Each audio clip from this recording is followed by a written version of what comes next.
I can introduce Michael. We've known each other for a while. He's somebody who's currently pushing the boundaries of what's possible with FileMaker and AI. Quite a seasoned developer. He's been doing it for over 20 years with FileMaker and building custom business systems. And lately, he's been described as a rising star in the AI FileMaker community, integrating real-time AI into the Claris platform. And he's based in Dallas. He's the creator of this FileMaker demo that transforms apps into intelligent voice-driven assistants. And so when I first saw it not too long ago, I knew that it was something I really wanted to share with our group. And I think you'll be very excited to see what agentic design can really look like in action. So welcome me, Michael Wallace, to our virtual presentation today. And you All can right. take it over. Am I locked in so everybody can see me? Let me, Better for worse? I will spotlight you for everybody. There we go. There we go. All right. Starting off, I want to go ahead and review just some things about agents in general. So this file, the demo file that we're going to be going over, it's called Empowered Agents. And it's flashy in that it has the audio where you can talk to it and stuff like that. But beyond that, it's more important to go over just a agentic workflow in general. So what is an agent? An agent is a system that leverages an LLM to operate with minimal direct instruction. It starts with a loosely defined goal or objective, independently determines the steps needed to achieve the goal, plans actions dynamically using available tools and context. It monitors its environment for changes, adjusts its behavior in response to new information, and then it decides when the task is complete without human input. So that's just the general explanation or one of the definition that I subscribe to for what an agent is. So with an agent, you will give it a goal and you'll provide it some context, whether that's retrieved by using tools or whether or not it is using context that you give it up front. So then that agent will make a plan and establish a list of tasks that it needs to do to accomplish that. And to do those tasks, it will use what's called tools. So a tool may be a FileMaker script, it could be an API, it could be another agent. So if an agent is calling an agent, then you get meta there where it then will make its own plan, have its own tasks, run its own tools, etc. Regardless, it'll get feedback from those tools, and then all that feedback of what happened with the tools will be fed into the context of the agent, and then it will make a decision: has it accomplished its goal, or if not, it will continue to plan and cycle through until it accomplishes what it needs to accomplish. So then once it's reached its goal, then it stops. So why FileMaker and agents? First of all, FileMaker can still be FileMaker.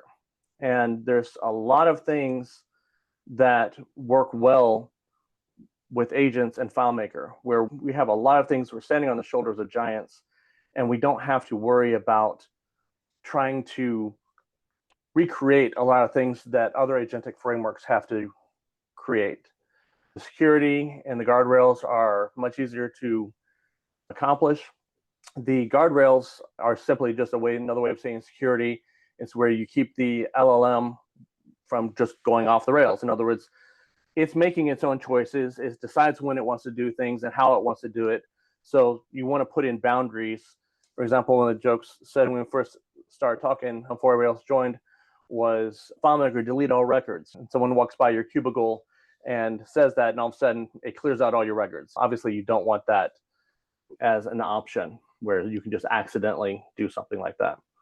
In FileMaker, we already have centralized data and logic for easy orchestration, and we automatically support external integrations with insert from URL or Claris Connect. And the business logic a lot of times is already there present in your systems. And so we're just taking advantage of that. So also the built-in UI makes human in the loop a lot easier. So human in the loop is where one of those, within a certain task or when a certain criteria is met, then you say, okay, now you need to check in with a human to proceed. And so it's just some of the guardrails that you can set up. Show me the top 5 companies by the total amount ordered in 2024, the dollar amount ordered.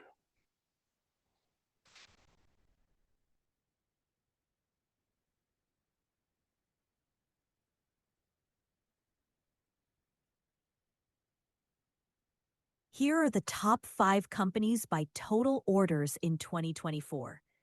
Would you like to— More of a visual person. Can you actually give that to me as a bar chart?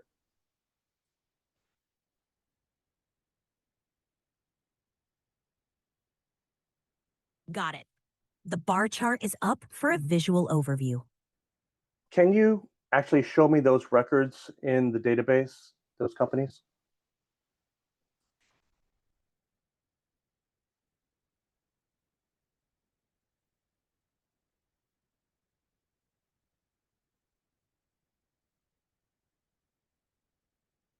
One, let me know if you want more details on any of these companies. I'm going to mute this for a second, and then now we can talk. You can see I have the same companies here in the same order, and this is a workaround right now, but Claris is aware of our need of this and has some cool things coming. But oh, maybe you're about to do it. What is the workaround for? So basically all I did was, when I had it do this call, I had it also return the IDs, and I just did a go to related record. So in other words, I stuck those IDs into a global field and go to related record, and then I sorted, and the sort for that is right here, where I'm just getting that company ID, what this particular record's company ID is in the list of IDs that I passed. So in other words, the first one is going to be ranked 1, second one will be ranked 2, etc., because it's the position of that ID in that list of IDs. So it's an unstored calculation. If you had a whole bunch of records, then it wouldn't be fast, but it's just a way to sort dynamically off of a list like that. Okay. Let me start this back up again. Can you show me a process diagram of how you accomplished that?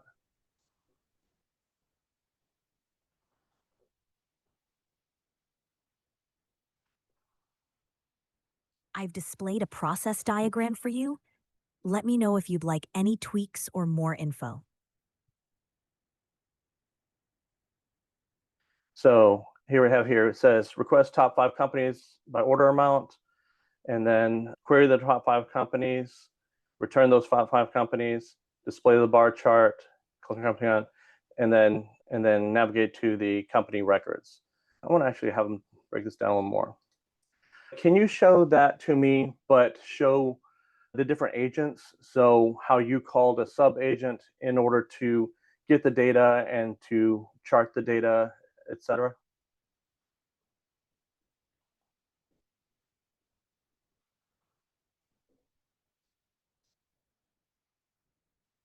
You can now check out the updated process diagram showing the different agents involved. So here is the main agent, and it called the data retriever, and it returned the company and amounts. Then the main agent called the create bar chart to the chart maker, and it created the chart. And then it asked to navigate to the records, and navigation handler did that and returned its status back to the main agent. Each of these is an agent in and of itself, and I'll walk through that now. And they each have their own separate set of tools that they can do. In fact, I added this functionality right here of being able to display this morning. It took me about 45 minutes. So this is just Mermaid.js, It's a charting library, and the LLMs understand it already from their knowledge that they've. So it took very little for me to prompt it, and it just went ahead and figured out what it needed to pass to this tool. And it's just a web viewer, and it's a very simple web viewer that just takes the library and has a single function that passes whatever it gets in to the web viewer to display. And the same thing is true with, say, like the bar chart or whatever.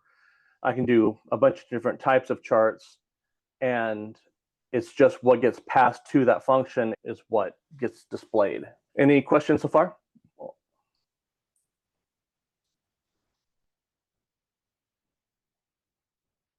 No?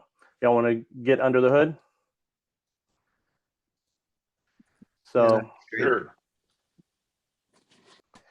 So here's our agents. So I have 6 records that are agents right here. 2 of them are actually not included in what I'm doing here. I have this exact copy of the primary agent that I just called manual. And the only difference is that I'm not using the Realtime API. I'm using just OpenAI's just a standard API. So the reason why I do that is because if I look up here, I have a manual run, which is just a button that has the prompt in it. And I have this so that you can see, you can take these scripts into your system and provide whatever you want as far as tools and such, and use this out of the box. So my parameter that I have here is just the agent name, power chord hit manual, and then the prompt. So I have this prompt, show me a bar chart of top 5 companies, Litola or 24, same one that I just used. And then, so it goes through and it's going to, actually, I'm going to go ahead and turn this on real quick. I'm going to stop this, and I want to show you, I added this yesterday. So this debugging here is a way for me to see visually what's happening here. So let's ask it something else. What are the best-selling products from 2025 year to date by the count of sold items?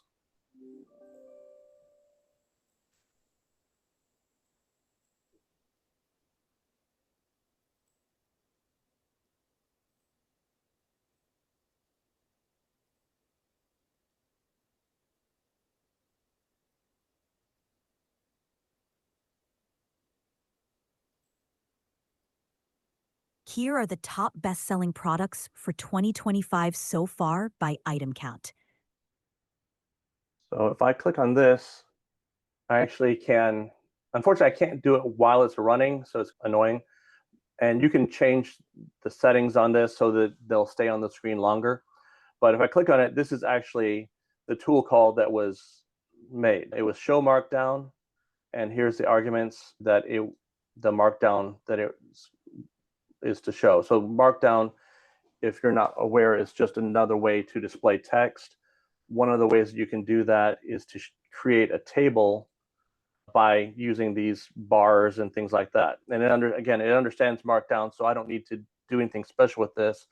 It will use the same functionality to show a table like it just did, as it will to show fancier formatted information. So a lot of times when you talk to ChatGPT or something like that, it'll give you its feedback in Markdown anyway. So you'll see the hashtags and the dashes and things like that. And by the way, if you download this, something else you can do, and I have where is it? Oh, here it is. Ask for a table of contents for help. Can you show me the table of contents for the help for this file?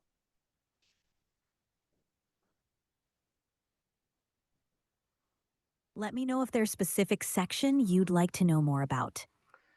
Give me all of the information you have on accessibility of this file.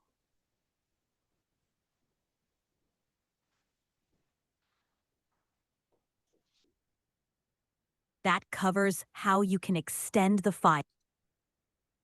This talks about how to add new agents, expanding the database schema, customizing responses, adding new tools, things like that. A lot of this is in here already for you to ask questions about it and get it figured out how you can break it down.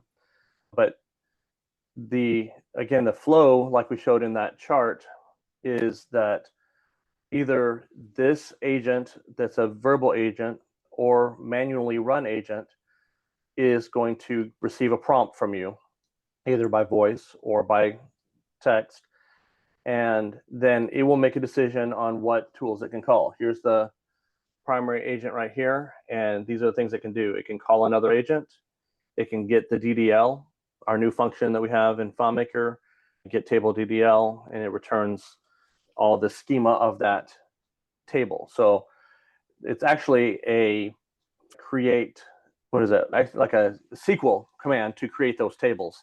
But LLMs understand that very well, and it has definition of what fields, which ones are the primary keys, etc. In fact, let me see. Can you give me an ERD of this database?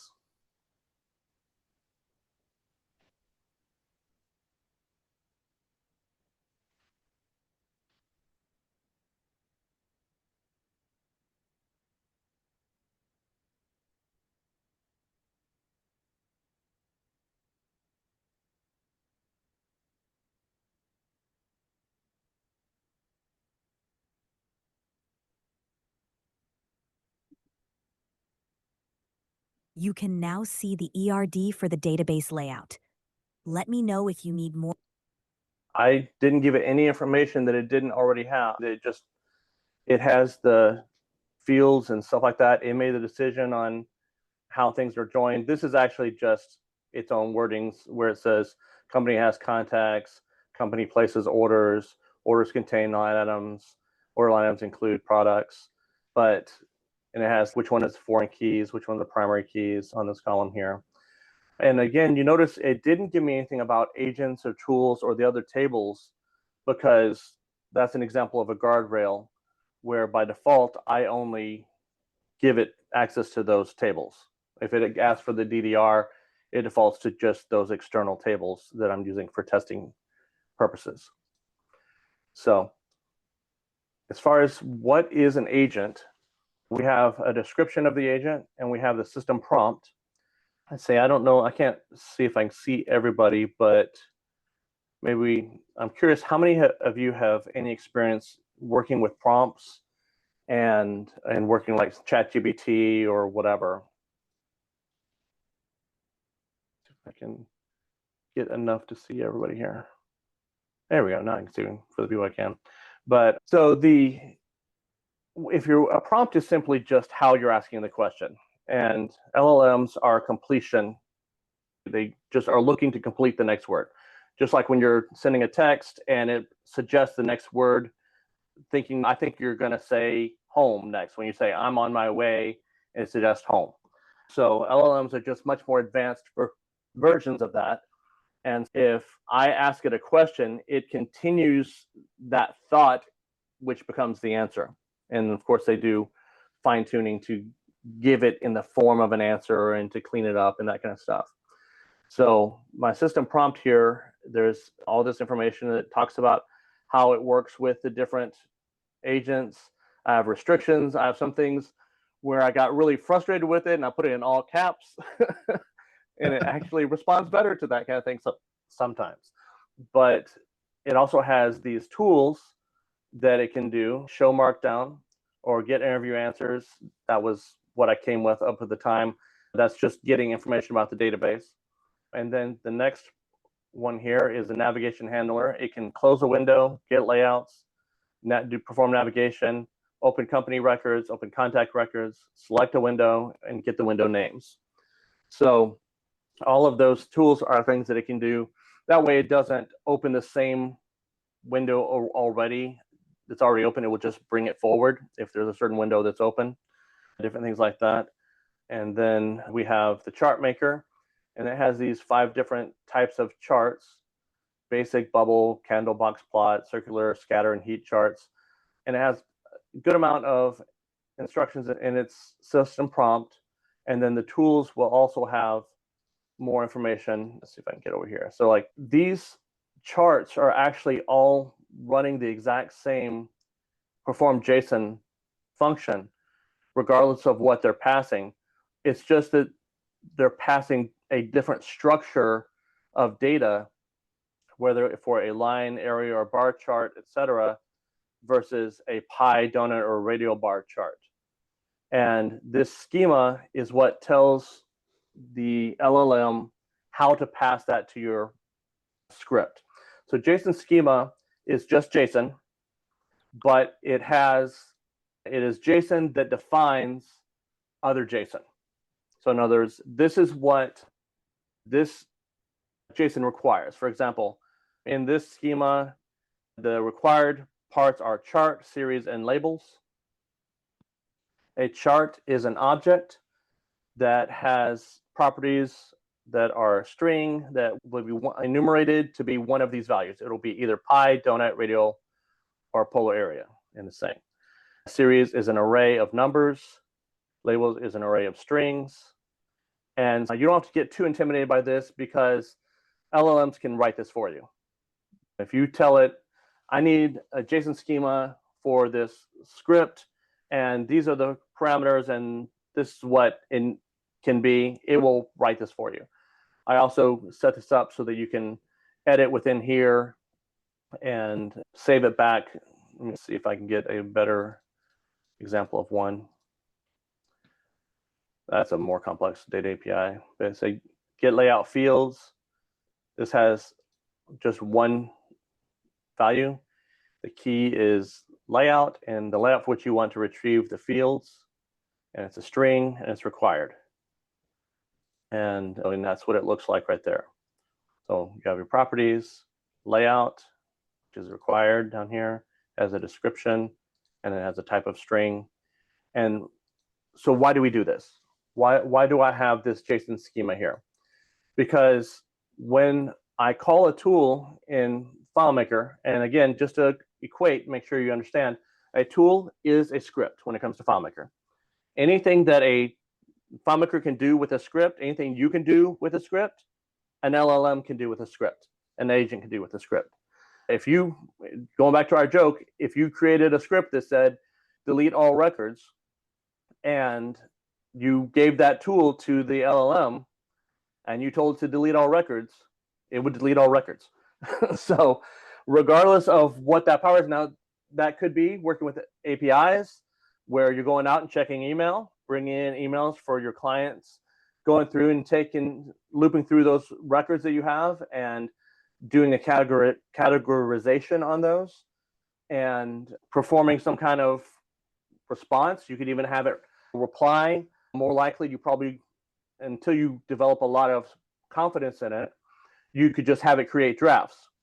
So you have it create a draft answer to all these different things. Then you go into your inbox and you look at your drafts and you say, yeah, send that one, send that, no, change this, okay, send that. And that still would save you a whole lot of time. I'm working on for a customer's project where I'm using this kind of setup to document a massive system that is, man, what was it? 1,800 tables. Several of the tables have has hundreds of millions of records. It has, let's see, over 1 million script steps in it. And so I'm supposed to come in and solve the hit by bust scenario where these developers know everything and they don't, and they each know little pieces of it. And one main person developed on this for 20 years. And now, so I'm going to set this up for them where I'm just allow him to interview, and the system will ask him questions about what gaps it has in its knowledge, and go back and forth and interview and fill in gaps in the documentation and create documentation through an agentic process. So when I get that all worked out, I have his permission that I can share that with the community and kind of show what some other things that are possible. So looking at the scripts, they're really not that complicated. So I have up at the top here, the Start Realtime API. That's all working with this web viewer to work with that API. If you want to use it, it works out of the box. I have this code for that web viewer on my GitHub and links in here to that GitHub. So you can download that, or you can just take this file and just use it. I'm not as honestly, it's cool, but it's not something that a lot of people are going to use unless you have a specific use case like the one I just talked about, where you have somebody who you literally want the AI to interview to get questions and answers and that kind of stuff. But beyond that, just calling the agent is I have collecting the data, and this is way more verbose than it needs to be. But all it's doing is just getting the information about that agent. So you have the agent name in the prompt. This toast thing is this thing I showed you there. It has the little prompts that come up in here. Then it has getting the information about the agent, including the model information, getting the API key from your settings. And then it has the URL and curl options for doing the insert from URL. And then it just calls that agent. So basically it's making a chat completion call to OpenAI with the big parameter system prompt. This will all be put into there, as well as all of this information about all the tools that are related to that, the description of the tools, the name of the tools, what it expects as parameters, and it passes all that information in one big chunk out, and along with the prompt, just like you're asking a question, and here are the tools. So it just starts a loop right here where it calls the agent, and if we get any tools back, like the agent says, hey, okay, I want to answer this question, but I need to call the get table DDL tool, and I need to call an execute SQL tool, and that kind of stuff.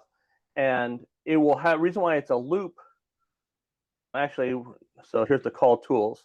So it gets all the tools, and it passes them all into this call tools, which is this subscript here, and it is a loop in itself. The reason why is because an agent can send multiple tools at the same time. So it could say, I want to go to this layout and I want to do this find, and those could be separate tools. And so then it will just execute in the order that it requested those tools. And so it loops through, and this is the validation that I was talking about. So it's verified JSON is nice because you give it this right here and what the LLM gave you. So the LLM gives you JSON that says, this is what I want to call, here are my parameters, and here are the values for my parameters. And then you pass that to this API here, and along with what it's supposed to be, the restrictions. And this API will, where's my validation? Verified JSON.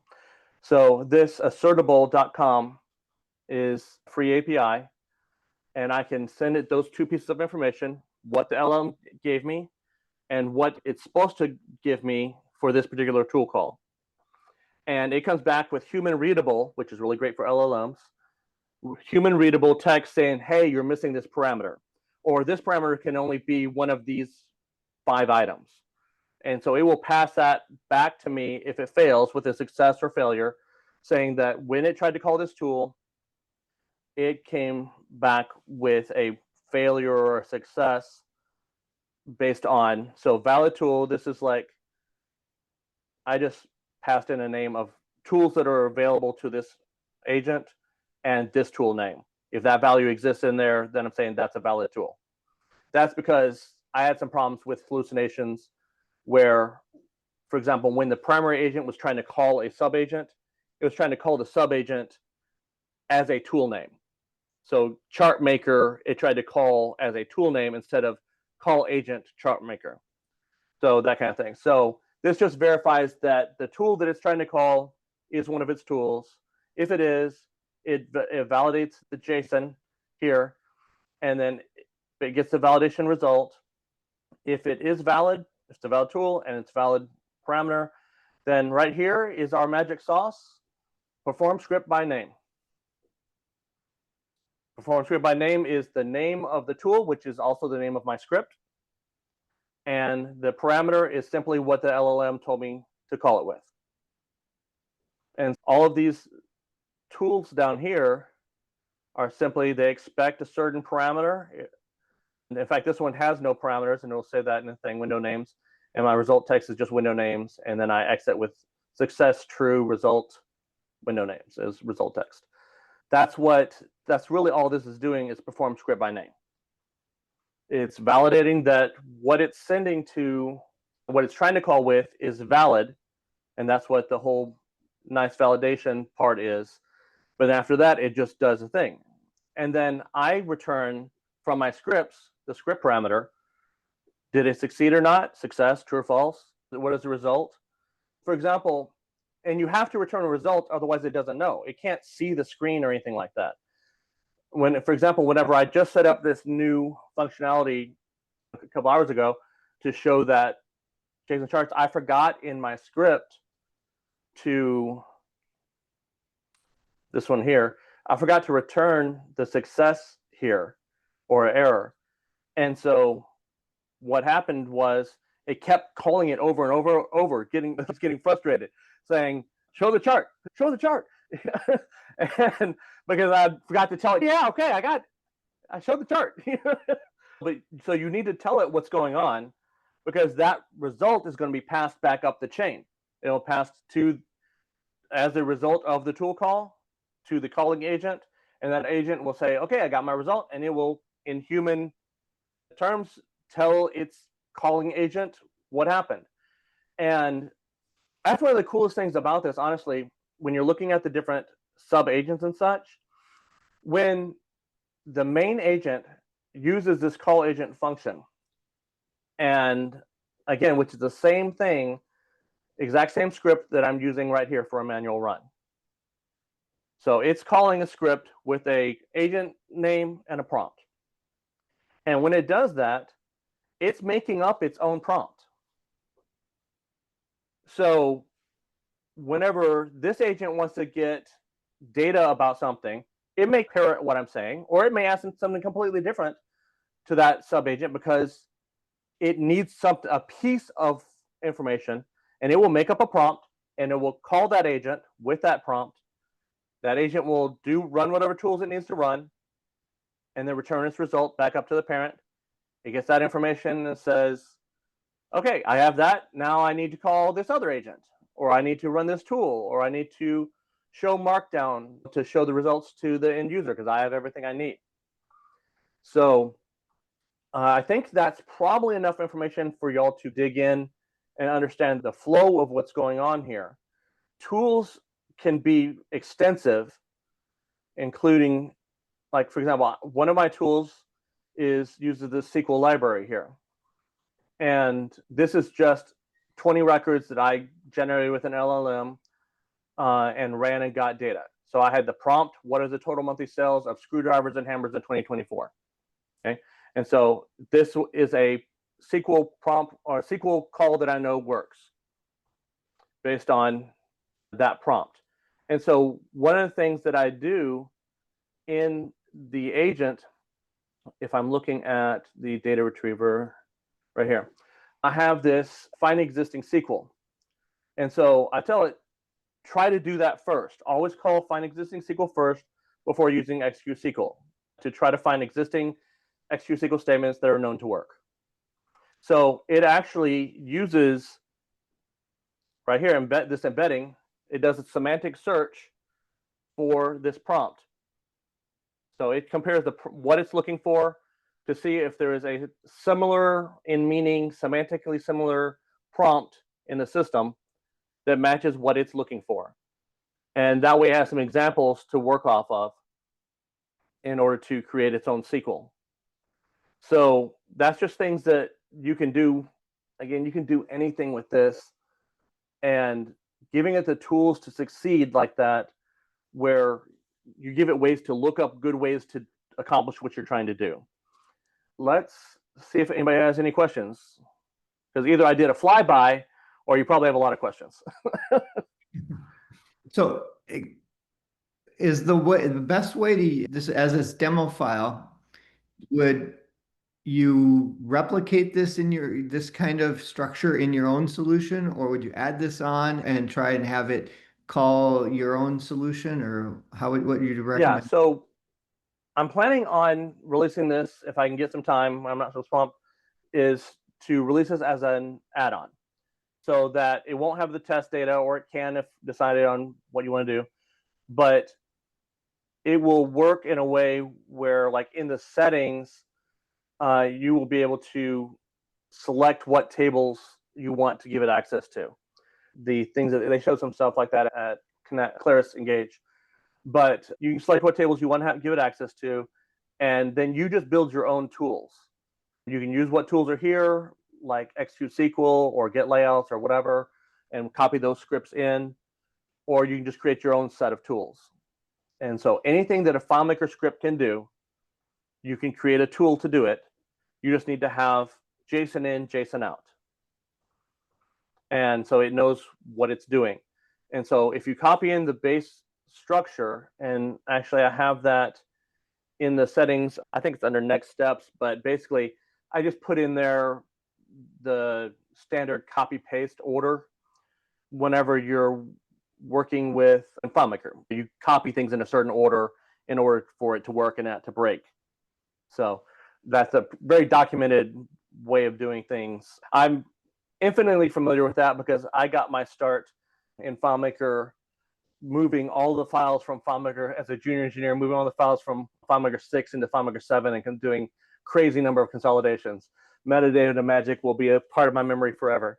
But you can just copy in the information, or whenever I release the add-on, the main things you're interested in is the scripting kind of process that just is, what is required is just right here, call agent through call tools. That's the base functionality of the whole thing, because the call agent will call the subscripts here and call tools. Call tools is dynamic because the name of the tool that it's calling will be one of these tools that you have in your system.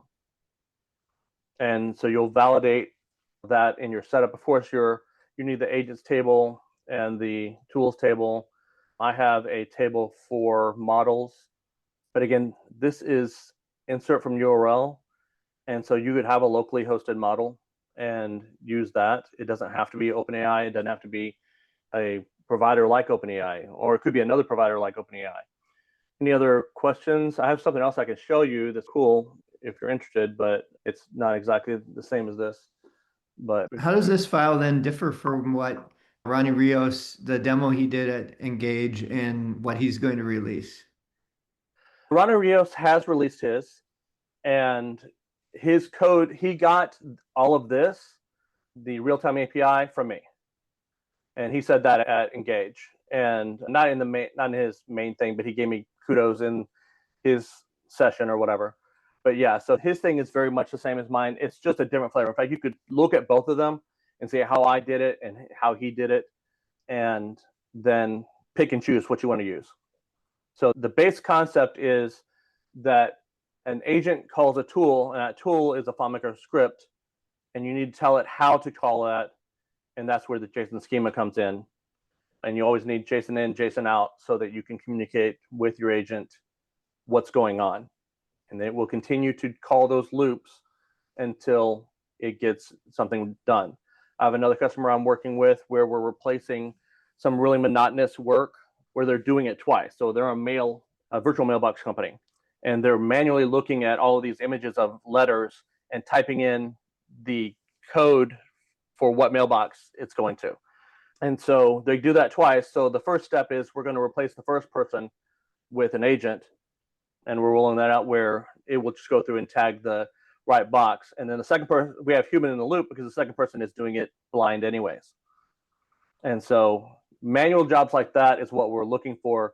For example, another job that I have for a law firm, they're bringing me in because they are really losing a lot of money because there's a really high turnover in this particular job, because it's one of those jobs where they come in, they have this stack of papers they need to go through.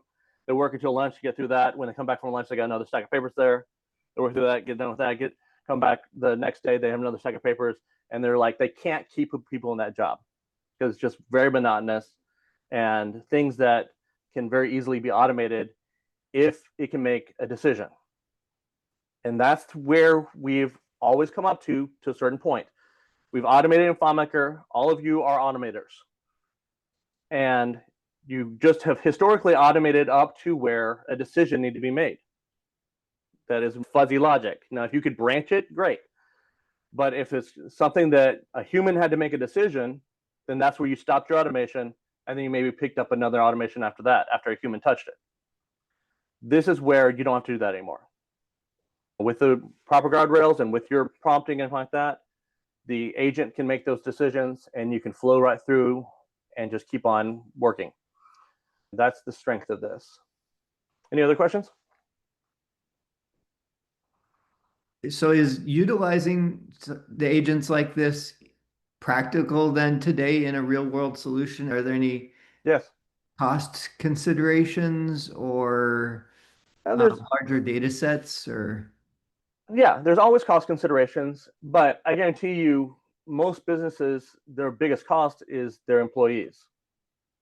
And I'm not looking at replacing a bunch of employees, but at the same time, there's a lot of jobs that they don't want to do anyways.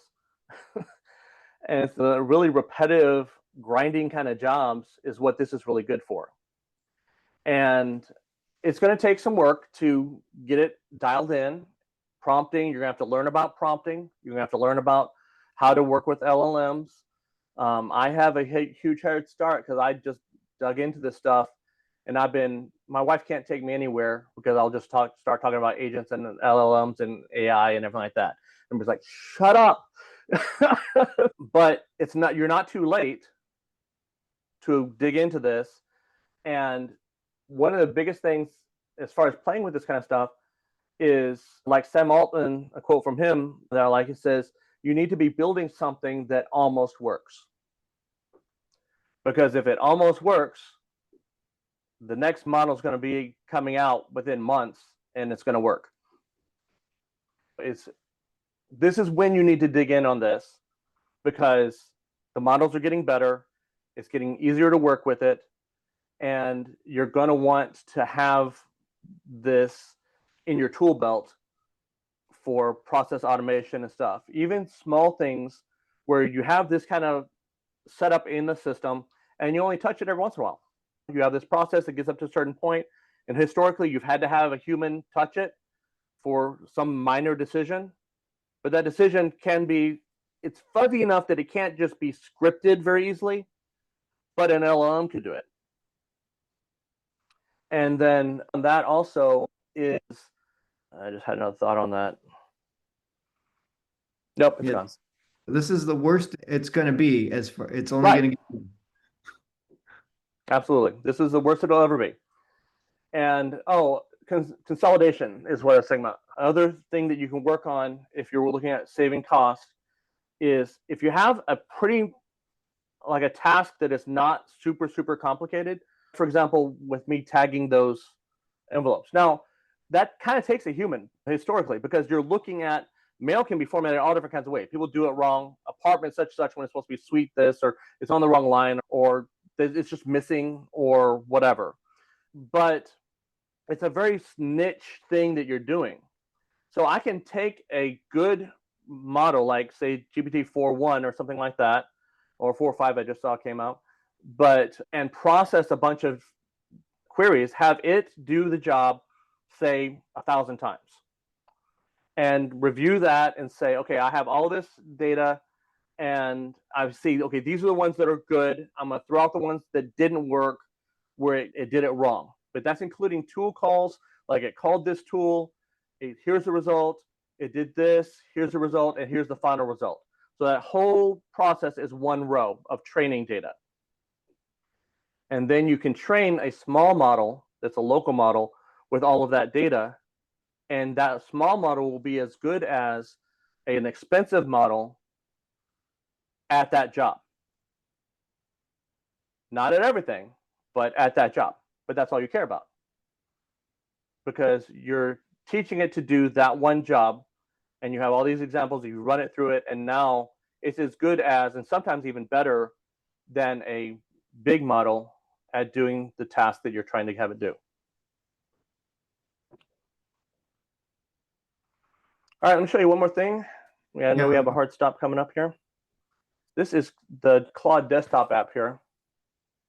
And this right here is a FileMaker MCP server that I have running, so a model context protocol. You'll recognize these tools: execute SQL, get layout, get DDL, etc. And that's dynamic. So when I turn those on over here in this checkbox for that model, then Claude picks that up. So Claude is now outside of FileMaker, but it has the tools from within FileMaker to do the job. Let's see if let's do this real quick.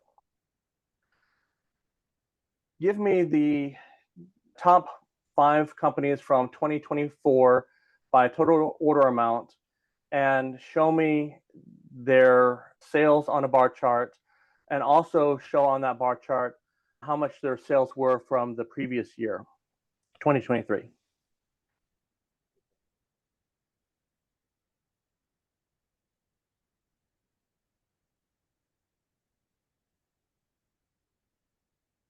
So it's making its own decisions about what to do. I can talk on this one because it's not listening to me. So it gets layouts and gets information, the fields from the layout order. I don't have any kind of prompts on this, so I'm not teaching it how to do anything. So it's not the way I would have done it. Like, it ended up getting the DDL, which is a better way of doing it, instead of getting the fields on a layout. And it says, perfect, I can see the structure, and it execute SQL. It ran that call. Now it's writing out an HTML page from scratch to display the information that I want. And one thing about this is, if you don't know anything about HTML and JavaScript and all that kind of stuff, you can have LLMs write this stuff for you. In fact, I could take this, and with very little modification, I could stick this in a web viewer and show the same information. So here you go, 2024 sales versus that. Like, a lot of these were really bad the year before, and this one was really good the year before. Here's some insights that it brought up. And it says, you can't really read that very well, but so this down 36%, up 418%, up 637%. So it wrote all of this on the fly from just having tools that access to tools in FileMaker to do that. So this is where things are going. And whether or not FileMaker ends up, let's see, I'm going to stop sharing here. So whether or not FileMaker ends up doing something like that, so you have direct access to FileMaker. Again, I vibe coded this, which is just having an LLM write the code for this thing that's running right here. It's using the data API to reach out to FileMaker to run those scripts. And it's just calling the same scripts that I had available for the other workflow. Very cool. Lots and lots of room to do things. I had a quick question. Yeah. How much does this solution rely on FileMaker's new AI functions? It seems like a lot of this is JSON and insert from URL and doesn't. It is currently, too heavily because the stuff's not out yet. So this would work in FileMaker 19? Yes. Wow. And then I'm planning on updating this file with new functions that are coming out. And basically, I did the same thing. If I have another file on the marketplace right now, I'm trying to get this one on the marketplace, but it's really slow for some reason. But the other file is empowered GPT, and it has both chat kind of stuff as well as semantic search. And I'm showing the old way and the new way of doing semantic search. So using Pinecone database and all API stuff, insert URL, versus using the newer version of doing semantic search in FileMaker, in container fields, that kind of stuff. And we're talking about like 500 lines of scripts down to 40 lines of scripts. So FileMaker is Claris is making it a lot easier to do these things with fewer lines of code, without having to worry about the insert from URL and that kind of stuff. And the same thing is true with where it's headed with what it showed at Engage and such, and what's coming out soon. Hey, are you doing anything with local models or okay? Yeah. And This is is that all OpenAI helping you because cut down on cost? Again, the cost is not crazy. For example, I used this for several hours yesterday doing testing and doing different things like that with the voice. And it cost me like $9. And most people are not going to be doing anywhere near that much for just regular interacting with that. And you can cut down the cost significantly in multiple ways. For example, you can use like a whisper model that's like almost free. It's just so cheap to do the voice and still be able to interrupt it by using the real-time API just to listen to you and know when to stop talking. There's a lot of different you can do. Ronnie in his demo that he's released, he has a push to talk functionality that doesn't use the real-time API at all. All it is, it's be the same thing as using that call agent script, but all I'm doing is I push a button and it listens to me and types everything out, and then I let go of the button and then it sends that script, and then it gets back the script and it reads it. So it's three things instead of one. Real-time API is all that rolled into one, or you can do text to speech to text, processing, text to speech. So the real-time API is just convenient. I really want to thank you for joining us today and sharing all this. And all this stuff is changing so fast. And even, I'm sure, a couple weeks from now, there'll be a lot of new things. So maybe we need to set up another thing in a couple months or something to another demo. Sure. But yeah, we're I'd really be happy to keep it going and keep y'all posted. I want to get you encouraged to jump in.